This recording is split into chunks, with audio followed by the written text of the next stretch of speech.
Shalom Brahá, meu nome é Nelson Horta e esse é o canal Torá Beanus, um canal dedicado ao estudo da Torá de leigo para leigo, não só para os descendentes dos cristãos novos, dos judeus forçados, mas para todo aquele que tem vontade de conhecer um pouquinho mais, além daquilo que é só falado, né? Principalmente daqueles que rejeitam o chamado Velho Testamento. E aqui a gente vai um pouquinho mais a fundo. A Torá é formada pelos 5 primeiros livros da Bíblia: Gênesis, Êxodos, Levíticos, Número e Deuteronômio. Nós estamos estudando agora, iniciando o livro de Deuteronômio, em hebraico conhecido como Devarim, palavras, no ano 5782 da criação do homem.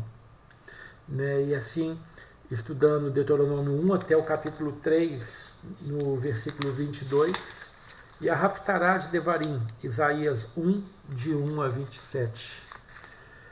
Que Deus possa nos lembrar toda a bondade que tem feito com a gente em nossa vida, e a gente possa levar nossa alma e ser grato em todo o tempo, e poder lembrar e aprender com aquilo que passou, no nosso caminhar. Assim nós começamos, Deuteronômio 1, versículo 1.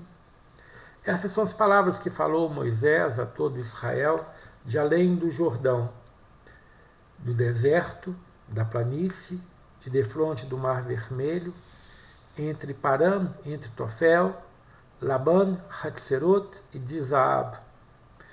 Jornada de 11 dias fez Israel desde Horeb, pelo caminho do Monte Seir, até Kadesh Barnea. E foi no 40º ano, no 11º mês, ao primeiro do mês, que falou Moisés aos filhos de Israel como tudo que lhe ordenou o Eterno para eles. Depois de ferir a Sihon, rei do Emorreu, que habitava em Heshbon, e a Og, rei de Bashan, que habitava em Astarot, em Edrei. Além do Jordão, na terra de Moab, começou Moisés a explicar essa Torá, dizendo, um espaço aqui para a gente poder se situar. Cronologicamente, a Torá, o Pentateuco, os 5 primeiros livros que eu ditei para você, eles passam desde o infinito, ou seja, Gênesis, toca desde o momento em que Deus começa a criar as coisas. Nós não temos noção desse tempo. Mas nós sabemos, por um texto de 2.500 anos atrás, mais ou menos, que fala que o Eterno quis criar um mundo no qual ele fosse convidado para habitar. E ele se contorceu, metaforicamente, o que a hebraico chama de simsum, como tivesse contraído sua barriga de tal forma que abriu um buraquinho dentro dela. E quando abriu esse buraquinho, houve uma explosão enorme, a vida começou a se criar, ou seja, essa vida em que Deus se oculta, esse mundo em que Deus se oculta. E ele quer ser convidado. E diz esse texto que isso aconteceu há 13.670.000.000 de anos atrás. No livro As 13 Pétalas, de um grande cabalista, é contada essa história. Então ali diz que quando descobriram a partícula alfa, a primeira partícula, o Big Bang, chegou à conclusão que isso aconteceu há 13.670.000.000. Ou seja, um fala 75 milhões, outros falam 70 milhões. Só que a diferença de um texto para outro tem 2.500 anos. E muita tecnologia embarcada nisso. E ali fala que esse buraquinho se criou aquilo que nós chamamos de universo, de espaço sideral, tanto nos níveis que nós falamos material, quanto nos níveis espirituais. E que esse espaço, esse buraquinho, não para de crescer. Ou seja, o Eterno, como diz o texto, bendito seja, que é de eternidade a eternidade, criou algo desse tamanhozinho que para nós é infinito. Mas na verdade é finito.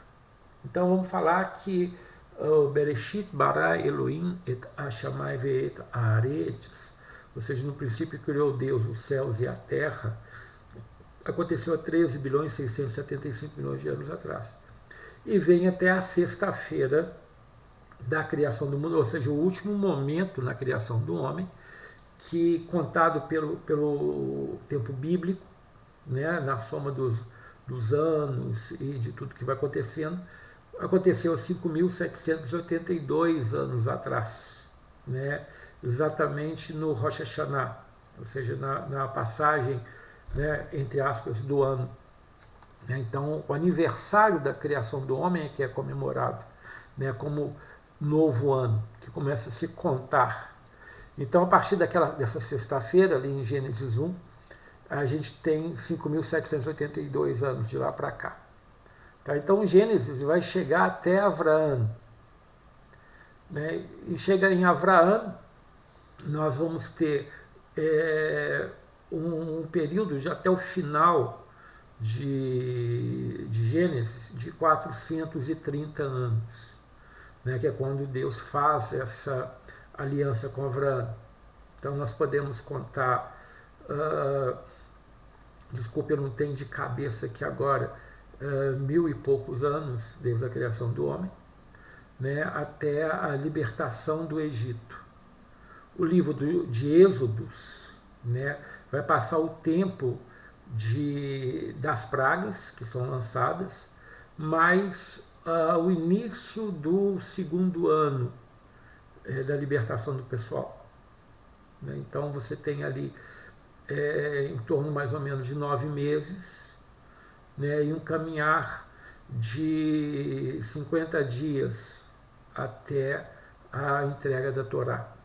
Né? Na verdade, são 60 dias ali, né? Contando Pêssar, a entrega da Torá vão dar 50 dias do início do Pêssar e mais alguns dias aí para se começar a andar. Em Levíticos, nós temos 1 ano e 2 meses, mais ou menos, que é o tempo de construção do tabernáculo e da explicação dos mandamentos, dos 10 mandamentos e da derivação dele, que é a própria Torá, os mandamentos da Torá, é a derivação dos 10 mandamentos, né, que Deus dá, ou seja, ampliação, a amplitude que ele nos dá como entendimento, e os estatutos que Deus dá sobre os sacrifícios e o comportamento ético e moral do homem. Então, esse período dá exatamente 1 ano e 2 meses, do início da construção do tabernáculo até o final dele. E o livro de Números, quando termina esse período, que começa vamos falar assim, o mexer com a alma das pessoas para sair do seu estado de conforto, né? Eu não gosto de chamar de conforto, né? Mas de relaxamento, de lazy, né? Vou falar até de preguiça mesmo, que eu acho que é a melhor coisa que tem para falar sobre esse estado, porque conforto muitas vezes está ligado a uma conquista, e você tem conforto porque você conquistou. Aí no caso não, as pessoas estão paradas, estão estacionadas, né? Estão acomodadas. Então, o livro de Números, ele passa com 38 anos, ou seja, no final desse período e o começo da caminhada. Aí nós temos a questão do bezerro de ouro, temos a questão dos espias que faz o povo rebelar, e ali Deus põe o povo para caminhar 48 anos. Desculpa, 40 anos no deserto. Né, em 42 acampamentos, né, como nós vimos no comentário da paraxá anterior, né, das 2 paraxotas anterior. Então, o livro de Deuteronômio, ele vai alcançar mais ou menos 40 a 45 dias, que é o tempo de Moisés explicar, relembrar a eles tudo isso que passou, né, e trazer na memória das pessoas aquilo que elas precisam ser, né, e fazer para poder conquistar a terra. E depois 30 dias do luto de Moisés, né, e aí a passagem do Jordão. Então Moisés começa a falar aquilo, lembrar o pessoal.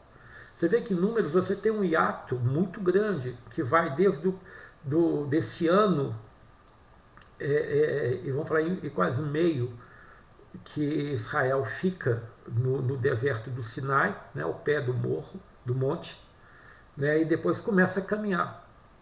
Depois vai ficar 19 anos num só acampamento, que é Cádiz. Quando o Senhor manda esse pessoal sair, aí começa começa a murmurar de novo, que é quando a gente tem no meio do livro de Números essa situação, e aí vem aquilo que nós já vimos.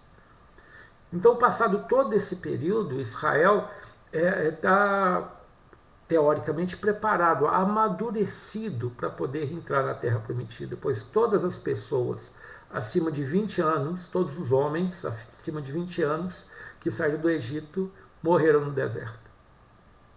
Então, aqueles que estão agora sendo relembrados, que estão sendo atentados, né, chamando a sua atenção para o que aprenderam, são os filhos dessas pessoas que saíram, ou aqueles que tinham menos de 20 anos. Então, a pessoa mais velha de Israel nesse momento, tirando Moisés, Caleb e Josué, tinha 59 anos. Não tinha mais do que isso. Tinha exatamente a minha idade. Então, são pessoas que foram forjadas no deserto. Né? O mais velho passou 2/3 da sua vida no deserto. Então, todos viveram mais tempo no deserto, estudando Torá, entendendo a presença de Deus, organizando-se, né, e se estruturando, sendo humilhado, passando necessidade para saber o que estava no seu coração e se ia guardar os mandamentos de Deus ou não, como nós vimos na Parashá de Matet, se eu não me engano. Não, vamos ver na frente ainda, desculpe, né?